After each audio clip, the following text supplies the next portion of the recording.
Undercurrent, sponsored by John Hughes in Victoria Park. Choose your station before you choose your program. Absolutely.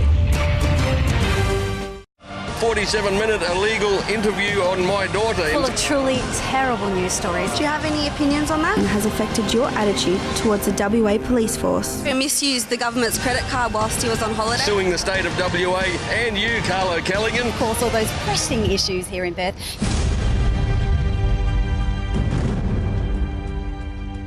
Hello and welcome to Undercurrent at the end of what has been a particularly stormy week here in Perth.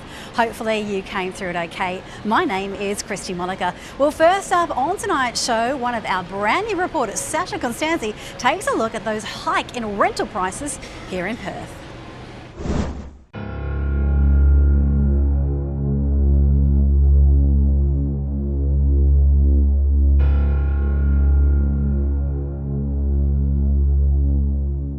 Perth's rental prices have changed dramatically over the last 10 years, with rental prices heavily increasing and minimum wage staying relatively the same.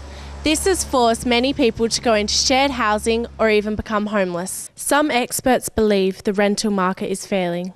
At the moment, we have a pretty profound failure of the rental market. That is to say that rents have been increasing at a rate far above inflation, which is not a good thing.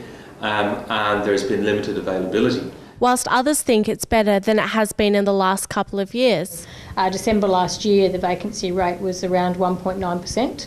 It's now at about 2.4%. So the vacancy rate is on the rise, which means that there are more properties on the market currently, which is a change from what we had back in March 2007, which was nearly a 0%, and that was obviously a really tight market for tenants. But what do those renting think? It seems that people seem to think there's more miners than everyday people working, when that's just not the case. The amount of people that work in and around Perth are really struggling just because of what the miners earn up north. But do fly-in, fly-out workers really affect the property market? The gap between people on low incomes who are either low-waged or on fixed incomes, as in pensioners or people on disability allowances, the gap between what they earn and what people who are in the mining industry, for example, earn is much larger. So if you're a landlord, knowing that people have higher wages out there, you can charge more because people will pay because they can afford to, but some can afford to more than others. I don't think the fly-in, fly-out has impacted negatively from a tenant's perspective. Costs are rising right across the board in every sector. Like we've had increases with the utilities, with the state government increasing power, electricity and gas and water. Rents have go up naturally as well. So I don't think the income is something that you can correlate back to investors or real estate agents. If we're looking at where the market is now, it's actually starting to take a reverse, a slight turn.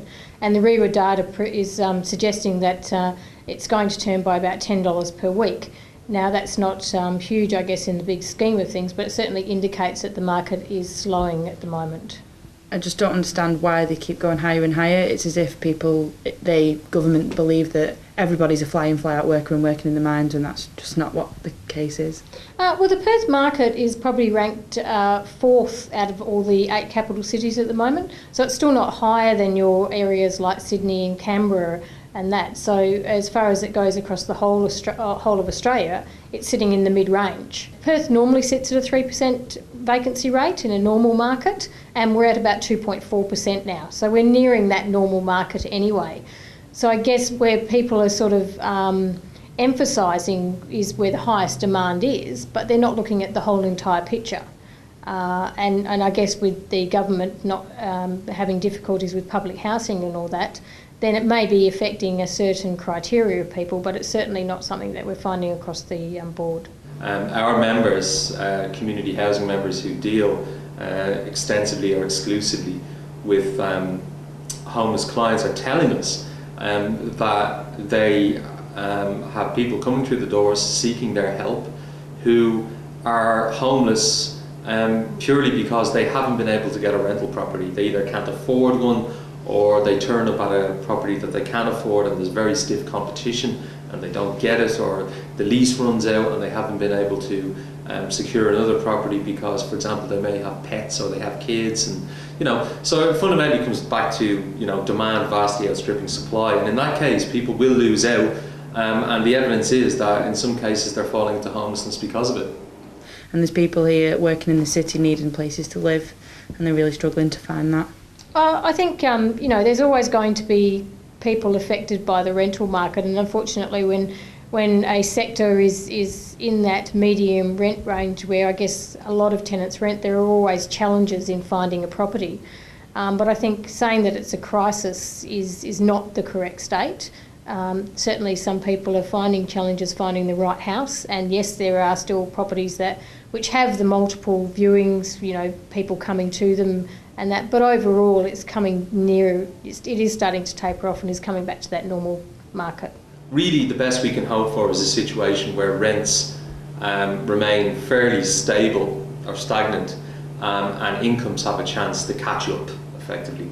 So the gap between what people earn and the proportion of their income that goes towards rent goes down a little bit.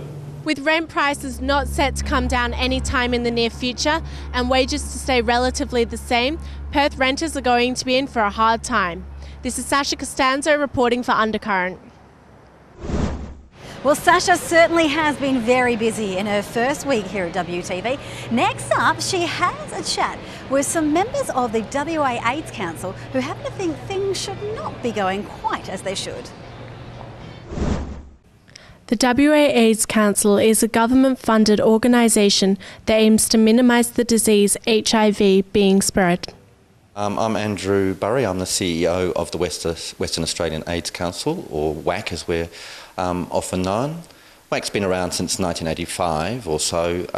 Originally we were a response to an emerging crisis amongst the gay community. That's where we started. Obviously the situation has evolved a lot over the last 30 years, but we continue to be primarily concerned with minimising the transmission of HIV as well as providing care and support to those affected by it. Well, we're substantially funded by the Department of Health into a number of specific program areas. How it gets spent obviously is in running the programs that we offer. And as I said, that's around health promotion, so we have some media campaigns, as well as we provide direct care and support. We provide counselling, we also run a needle syringe exchange, and we have quite a significant and well-known youth service. James Rendell, Vice Chairman from People Living with HIV/AIDS in Western Australia, has concerns about the WA AIDS organisation.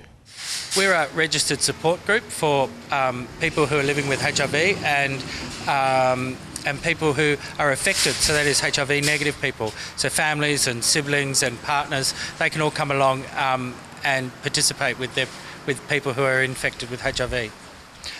My big concern about the AIDS Council is that it doesn't have any formal recognition of representation for positive people. There's no position on their board which is elected by positive people with a responsibility to go out and attend community events and liaise with people who are HIV positive. So when the AIDS Council is therefore writing submissions to government, essentially on law reform, then positive people are not included in the consultation process. So they're speaking on behalf of positive people, but positive people are not actually, their voices are not being heard beforehand, before they speak. Our constitution requires us to have an openly HIV positive representative on the board. Many of our staff are HIV positive, and that's really important because they bring a direct perspective of what it actually means to live with HIV. And we're not talking only gay men, we're talking people from non-Anglo-Celtic backgrounds, we're talking about women. So we're talking about the very wide diversity of people who actually have to manage their lives with HIV. The issues raised by Rendell is for the voice of the community. The WA AIDS Council, information about the WA AIDS Council is freely available on whether you're in Perth Voice, the Sunday Times, they've all done articles on them. The constitution of the AIDS Council is pretty clear in terms of how it it's a fact that there's only 4 people on the board elected, so they just co-opt people on, and so there is no community representative for positive people. The positive people elect and is responsible for turning up to meetings and listening and reporting to the AIDS Council about what positive people really want. I think criticism is incredibly important. In fact, I welcome it. I mean, if people didn't criticise us, then I would wonder whether we were relevant. But at the same time, criticism often has a grain of truth in it. So we can't feel defensive about it. We have to look at what we've been criticised for and examine whether what we're doing is the right thing or whether we can do it better. You know, we can't just be static. The WA AIDS Council has refused to address concerns raised by Rendell. However, Rendell is still pursuing his mission to get his message out. This week, Una Christendottir took to the streets of Perth for our Vox Pops with a political slant. Will the formation of the new United Australian Party break up the Labor-Liberal duopoly? Do you think the new United Australian Party can break Liberal and Labor domination in Australian politics? Not sure that they can, but I do hope they do. I think they've got a little way to go, so not the next election round, but they might be able to do it in the future. I would hope so. It would be good to have more competition. I'd love to have an alternative to vote for, someone good with a plan. Do you think that it's good for the country to be run by a successful businessman? It couldn't hurt, but better than some of the politicians who have no idea about business. So you're talking about Clive Palmer's new political party, the same person that's going to remake a life-size version of the Titanic? I don't think so. I think, from what I've heard so far, I quite like what Clive has to say. I don't think he's got credibility as a politician. I think he tends to have his own interests at heart, and I think that doesn't really set you up to be a good politician. Clive Palmer is trying to rekindle something that was happening before with other famous leaders. I think it's a good idea to break the deadlock, but I just don't think it's possible.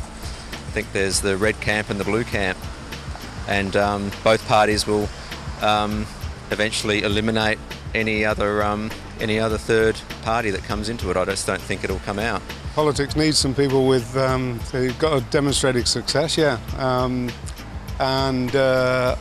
I think there is a general discontent with the two-party system we've got at the moment. So I think it's probably a welcome addition. It's a very good thing, it's a very good model the Americans have, which allows successful people in all sorts of disciplines to be part of their cabinet. It's something we should look at.